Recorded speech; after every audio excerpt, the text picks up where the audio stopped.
बीमारियों के इलाज में होने वाले खर्च का बड़ा हिस्सा दवाइयों का होता है। हमारी टीम की एक सदस्य ने आमतौर पर काम आने वाली कुछ दवाइयों का एक प्रिस्क्रिप्शन डॉक्टर से लिया। फिर उन्होंने ये दवाइयाँ बाजार में एक केमिस्ट की दुकान से खरीदी। कितना? 2151। और यही दवाइयाँ उन्होंने जेनेरिक मेडिसिन की दुकान से भी ली। कितना हुआ इसका? 354। दवाइयों की कीमत में जमीन आसमान का फर्क दिखाई दिया। राजस्थान में कम कीमत में मिलने वाली इन जेनेरिक दवाइयों की शुरुआत की चित्तौड़ के पूर्व कलेक्टर डॉक्टर समित शर्मा ने।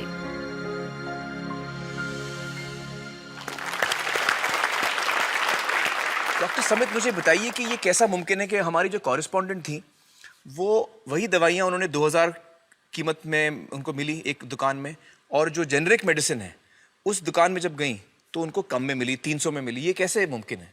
ठीक इसी समय प्रतिक्षण प्रतिपल एक ट्रेजेडी हमारे चारों ओर घट रही है। अर्थक्वेक की या कोई सुनामी की बात करें, उसमें जितने लोगों की जानें एक दिन में जाती हैं, उससे ज़्यादा जानें प्रतिदिन इस ट्रेजेडी की वजह से जाती है। वो क्या ट्रेजेडी है? वो ट्रेजेडी ये है साहब कि जो दवाइयों की जो वास्तविक कीमत है वो तो बहुत ही कम है, पर जो दवाइयाँ हम जब बाजार से खरीद के लाते हैं तो हमें वो 5 गुना, 10 गुना, 20 गुना, कई बार तो 50 गुना से भी ज़्यादा दामों पे हम उसको खरीदते हैं।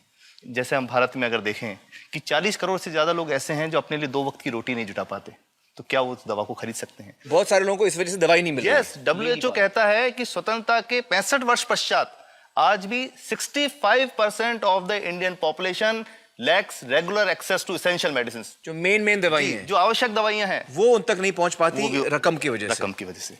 मुझे बताइए कि ये जो जेनेरिक मेडिसिन जो हम कहते हैं, अभी ये अंग्रेजी का शब्द है, इसको हिंदी में कैसे समझाएं? मैं आपको बहुत सरल भाषा में बताता हूँ। हाँ। तो ये जेनेरिक नाम जो दवा का जो मूल सॉल्ट है, जो इसके अंदर जो दवा है उसका नाम है, केमिकल नाम, उसका केमिकल नाम है। अब जैसे और उदाहरण अगर सरल करके बताएं इसको, तो जैसे ये लड़की दुबली पतली सी नजर आती है, तो मैं अगर डॉक्टर हूँ हाँ। तो मैं इसको ये कहूँ 1 गिलास दूध सुबह 1 गिलास शाम को पिया कर। पर चिकित्सा के व्यवसाय में दुर्भाग्य से हमारे देश में ऐसा नहीं हो रहा। हम ये नहीं कहते कि आप भैंस का दूध लेके आइए, हम कहते हैं कि वो रामू की भैंस का दूध लेके आना। यही ब्रांडिंग है। ये जब उसकी दुकान पे जाती है, वो कहता है 500 रुपए लीटर है, लेना है कि नहीं लेना। तो जो 30 रुपए की चीज है वो 500 रुपए में मिलती है। तो अगर मैं डायबिटीज की दवा ले रहा हूँ और अगर मैं ब्रांडेड दवा लेता हूँ तो मुझे कितने की पड़ेगी? जैसे एक 117 रुपए में भी है, 117 रुपए में मिलती है। अब और अगर वही चीज हम उसके जेनेरिक मेडिसिन के नाम से लें तो वो कितने की बनती है? वो मात्र 1 रुपए 95 पैसे में 10 गोली मिलती है।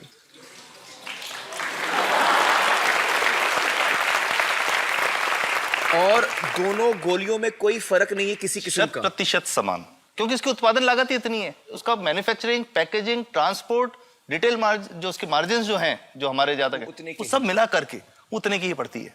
कुछ कैंसर के मैं आपको उदाहरण दूंगा, उसमें एक ही दवा जो ब्लड कैंसर के काम में आती है, बाजार में 1.25 लाख रुपए का एक पैकेट मिलता है। 1.25 लाख का एक पैकेट जो 1 महीने चलता है। और जेनरिक में वही दवा जेनरिक में अलग अलग कंपनीज जो बनाती हैं, एक 10,200 में बेचती है, एक 8,800 में बेचती है और एक 6,500 में बेचती है। मतलब ये आपका ये कहना है कि आपके ये प्रयास से इतने कम में राजस्थान में पब्लिक को, आवाम को ये दवाएं पहुंचा रहे हैं आप इस वक्त? जी, क्या बात है। मेरा ये सवाल है कि डॉक्टर्स जो हैं वो हमारे पर्ची पर जी जेनेरिक नाम क्यों नहीं लिख के देते? क्यों लिखते हैं वो ब्रांडेड? जाने नहीं देंगे बाहर फिर? नहीं, सब जाने देंगे। जब एक नया मेडिकल प्रैक्टिशनर जब प्रैक्टिस शुरू करता है, तो उसके पास जो कंपनी के जो मेडिकल रिप्रेजेंटेटिव्स होते हैं, सेल्स बढ़ाने का उनका काम होता है, मार्केटिंग प्रिंसिपल के हिसाब से सेल्स एजेंट होते हैं बेसिकली। फिर वो कहते हैं साहब आप हमारी जो दवा है यही लिखना, ये बहुत बेहतर दवा है, इससे मरीज ठीक होगा। और उनको डॉक्टर्स को लिखने के लिए उनको प्रेशराइज किया जाता है, उनको टेम्प्ट किया जाता है। तो ये इसमें बहुत बड़ा कारण है जो दवा की कीमत को उसकी वास्तविक कीमत से 5, 10 गुना, 20 गुना तक बढ़ा देता है। एक बहुत बड़ा कारण है, क्योंकि हमारे पास जब हम टेंडर करते हैं तो बहुत सारे कंपनी वाले आते हैं, जो भारत की जो सबसे बेहतर कंपनियां, जिसके भी नाम वो रेपुटेड कंपनियां जिनके नाम आप ले सकते हैं, वो सभी हमें वो उसको जो 70 रुपए की है उसको 2 रुपए में 5 रुपए में दे रही है, 30 रुपए की दवा 2 रुपए में दे रही है। इतना ज्यादा फर्क। तो कंपनी तो दे सकती है और देना चाहती है और हमें देती भी है इतनी कम दामों में, हमें दे रही है ना, ये संभव तो है। अच्छा, मैं आपको बताऊंगा कि भारत से हम लगभग 45,000 करोड़ रुपए की जेनरिक दवाइयां प्रतिवर्ष विदेशों को निर्यात करते हैं। आप भेजते हैं दुनिया भर में जेनरिक, ये जो सस्ती दवाएं हैं आप विश्व भर में भेजते हैं, और हमारे लोगों को नहीं मिल रही। हमारे देश में महंगी है, हमारे देश में महंगी है, और अगर ऐसा है तो हमें कोई ईस्ट इंडिया कंपनी की जरूरत नहीं, हम वापस उसी दिशा में जा रहे हैं। आपने जब ये शुरू किया तो आपको कोई रेजिस्टेंस फेस करना पड़ा राजस्थान में? देखिए, जो प्रयास हम कर रहे हैं ये बेसिकली धारा के विपरीत बहने का एक प्रयास है जी।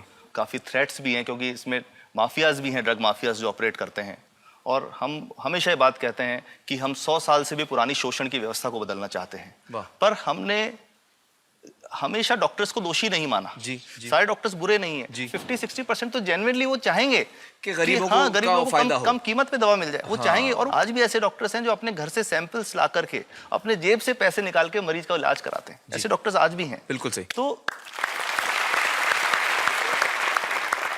मैं इनको एक उदाहरण भी बताता हूँ कि कैसे हमारे जो काम वाली थी उसका बच्चा था छोटा, इंसिडेंटली हम कोई समय छुट्टी मनाने कोई बाहर गए, जब हम लौट के आए 10-12 दिन बाद, तो वो लक्ष्मी के साथ उसका छोटा जो बेटा था राजू, वो भी उसके साथ आता था जब, और मेरे बच्चों के साथ खेलता था, मेरे बेटे के साथ खेलता था।